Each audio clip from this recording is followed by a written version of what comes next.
இரண்டு நாள் பயணமாக ஈரோடு மாவட்டத்திற்கு சென்றிருக்கக்கூடிய முதலமைச்சர் மு.க.ஸ்டாலின் அங்கிருக்கக்கூடிய விசைத்தறி பட்டறையில் தற்போது மக்களிடம் கருத்துக்களை கேட்டு வருகிறார். காட்சிகளை பார்த்து வருகிறோம். கூடுதல் விவரங்களோடு செய்தியாளர் பாபு இணைக்கிறார். பாபு, விவரங்கள்.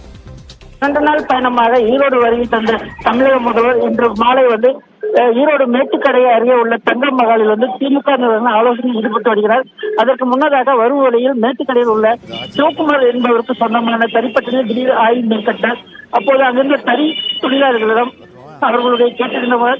மேலும் தமிழக அரசு 750 மின் யூனிட்டிலிருந்து 1000 யூனிட்டாக உயர்த்தி வழங்கியதை ஏதேனும் பயனுள்ளதா என்ற உரிமையாளர்களும் கேட்டிருந்தார்.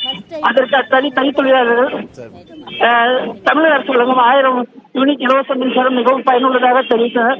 அதே போல மின் கட்டணத்தை 2 மாதங்களுக்கு ஒரு முறை மாதம் ஒரு முறை மின் கட்டணம் கணக்கீடு செய்ய வேண்டும் என விசைத்தறி உரிமையாளர்கள் கோரிக்கை வைத்தனர். அது குறித்து பரிசீலனை இருப்பதாகவும் தமிழக முதல்வர் தெரிவித்தார்.